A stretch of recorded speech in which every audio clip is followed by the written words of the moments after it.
एक छोटे से गांव में हरियाली से भरे खेतों के बीच एक मेहनती किसान रहता था जिसका नाम था रामू।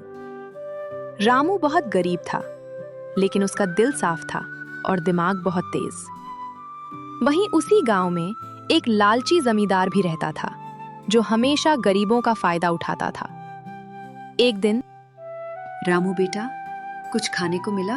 माँ, आज भी कुछ नहीं मिला। तू दिन रात मेहनत करता है, फिर भी भगवान हमारी परीक्षा क्यों ले रहे हैं?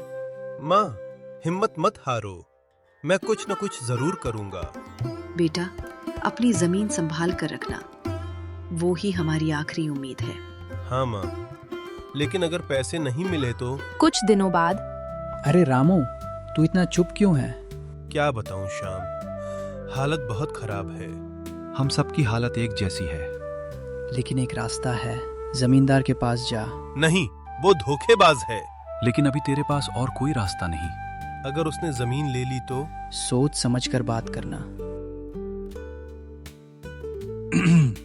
मालिक, एक किसान आपसे मिलने आया है। नाम क्या है? रामू। उसे अंदर भेजो। प्रणाम मालिक। क्या चाहिए? मालिक, मुझे पैसों की जरूरत है। तुम लोग भी ना हर बार रोने चले आते हो। मालिक, इस बार सच में मजबूरी है। ठीक है, मदद करूंगा। सच में मालिक? लेकिन बदले में तुम्हारी जमीन मेरी। मालिक, वो जमीन ही मेरी जिंदगी है। सोच लो, नहीं तो भूखे मर जाओगे। ठीक है, लेकिन मेरी भी एक शर्त है। अब तुम शर्त रखोगे? ऊपर की फसल आपकी, नीचे की मेरी। तुम बहुत भोले हो।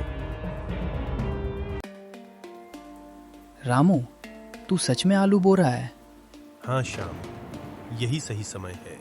लेकिन जमींदार तो ऊपर वाली फसल ले जाएगा। बस वही तो मैं चाहता हूँ। मतलब? अभी नहीं, सही समय आने पर समझ जाओ। कालू। जी मालिक। इस बार मैं पूरा खेत खुद देखने जाऊंगा। लगता है इस बार आप जीत जाएंगे। वो रामू मुझे बेवकूफ नहीं बना सकता। ऊपर की फसल ही असली होती है। रामू बेटा, मुझे डर लग रहा है। किस बात का माँ? अगर जमींदार ने हमें धोखा दिया तो? माँ, इस बार धोखा हम नहीं खाएंगे, बल्कि हम देंगे। तू कुछ बड़ा सोच रहा है ना? बस देखती जाओ। कुछ महीने बीत गए। मालिक, फसल तैयार हो गई। चलो, आज सच्चाई सामने आएगी। रामू, अब क्या होगा? बस देखते रहो। ये क्या है? ऊपर तो सिर्फ पत्ते ही पत्ते हैं। मालिक, जरा जमीन खोदकर देखिए। ठीक है। ये क्या? इतने सारे आलू? मालिक, ये तो नीचे थे। मालिक, हमारी शर्त याद है? ऊपर आपका, नीचे मेरा। वाह रामू, तूने कमाल कर दिया। तुमने मुझे धोखा दिया। नहीं मालिक, ये तो समझदारी है। ठीक है, अब की बार मैं जीतूंगा। बस अब बहुत हो गया। एक गरीब किसान मुझे बार बार हरा रहा है। ये मेरी इज्जत का सवाल बन गया है। मालिक, आप क्या करने वाले हैं? अब खेल सीधा नहीं होगा। अब मैं चालाकी से नहीं, चाल से खेलूंगा। मतलब? रामू को ऐसी जगह फंसाऊंगा जहां से वो निकल नहीं पाएगा। कालू, सुन ध्यान से।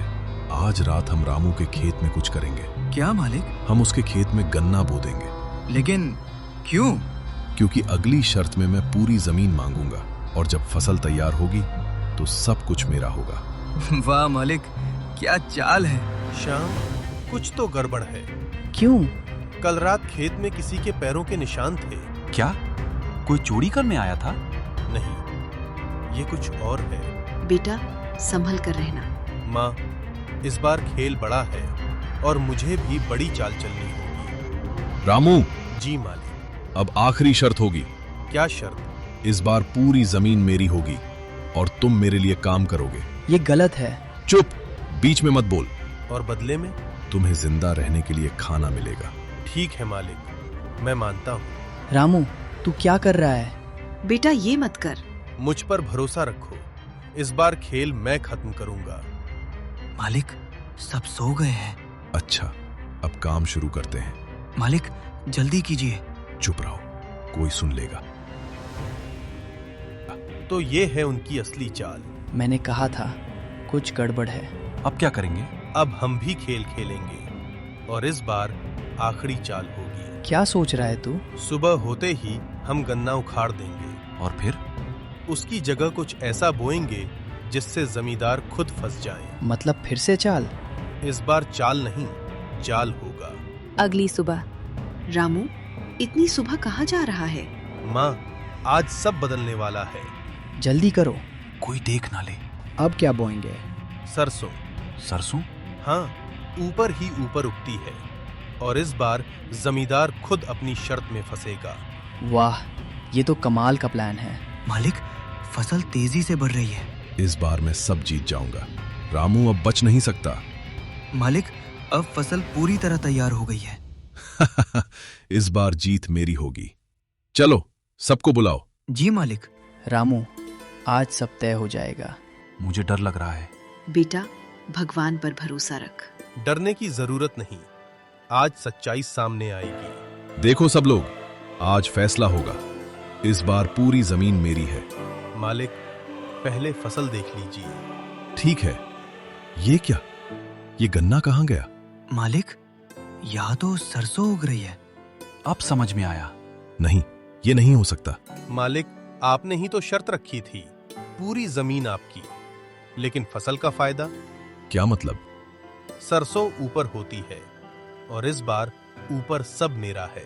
नहीं, फिर से हार गया। ये कैसे हो सकता है? मालिक, शायद। चुप रामू, तूने मुझे फिर बेवकूफ बना दिया। नहीं मालिक, ये आपकी ही चाल थी, मैंने बस उसे समझा। वाह रामू, तूने कमाल कर दिया। अब जमींदार हार गया। अब क्या हुआ जमींदार? हर बार हार जाते हो। चुप रहो सब। मैं अभी भी इस गांव का मालिक हूं। मालिक, अब कोई आपको मालिक नहीं मानता। आपने सबको धोखा दिया है। बस, अब बहुत हो गया। सालों से आप हम गरीबों का फायदा उठा रहे हैं। किसी की मजबूरी का फायदा उठाना गलत है। हम रामू के साथ हैं। अब और अन्याय नहीं सहेंगे। जमींदार की चाल अब खत्म। तुम सब मेरे खिलाफ जाओगे। मालिक, अब लोग आपकी नहीं सुनेंगे। आज से ये जमीन सिर्फ आपकी नहीं है, ये हम सबकी है। अब हम सब मिलकर काम करेंगे। और कोई किसी को धोखा नहीं देगा। हाँ, नहीं, ये सब गलत हो रहा है। मेरे पास सब कुछ था और अब कुछ भी नहीं। ये आपके लालच का नतीजा है। देखा बेटा, सच्चाई हमेशा जीतती है। हाँ माँ, लेकिन इसके लिए हिम्मत भी चाहिए। अब फैसला होना चाहिए। जमींदार को सजा मिलनी चाहिए। हाँ, उसने सालों तक सबको लूटा है। अब उसे उसकी गलती का एहसास कराना होगा। रुको, अगर हम भी बदला लेंगे तो हम में और उसमें क्या फर्क रहेगा? बिल्कुल सही। माफ करना सबसे बड़ी ताकत होती है। रामू, मैंने बहुत गलत किया। मैंने लालच में आकर सबको दुख दिया। क्या तुम मुझे माफ कर सकते हो? माफ करना आसान नहीं होता, लेकिन अगर इंसान अपनी गलती मान ले तो उसे एक मौका जरूर मिलना चाहिए।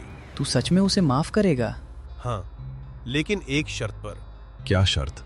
आज से आप भी हमारे साथ काम करेंगे, ईमानदारी से। और किसी को धोखा नहीं देंगे। हाँ, यही सही सजा है। मैं मानता हूं, आज से मैं बदल जाऊंगा। मैं भी मेहनत करूंगा। रामू बेटा, आज गांव कितना खुश लग रहा है। हाँ माँ, अब सब मिलकर काम कर रहे हैं। अब कोई किसी को धोखा नहीं देता। और सब बराबरी से जी रहे हैं। मालिक, आप सच में बदल गए। अब मुझे समझ में आ गया है, मेहनत का फल ही असली होता है। मालिक नहीं, अब आप हमारे साथी हैं। धन्यवाद रामू, तुमने मुझे सही रास्ता दिखाया। आज से नया जीवन शुरू। सब मिलकर काम करेंगे और खुश रहेंगे। बेटा, आज तूने सिर्फ अपनी नहीं, पूरे गांव की जिंदगी बदल दी। माँ, ये सब आपकी सीख का नतीजा है। अगर इंसान समझदारी और ईमानदारी से काम करे तो कोई भी मुश्किल बड़ी नहीं होती।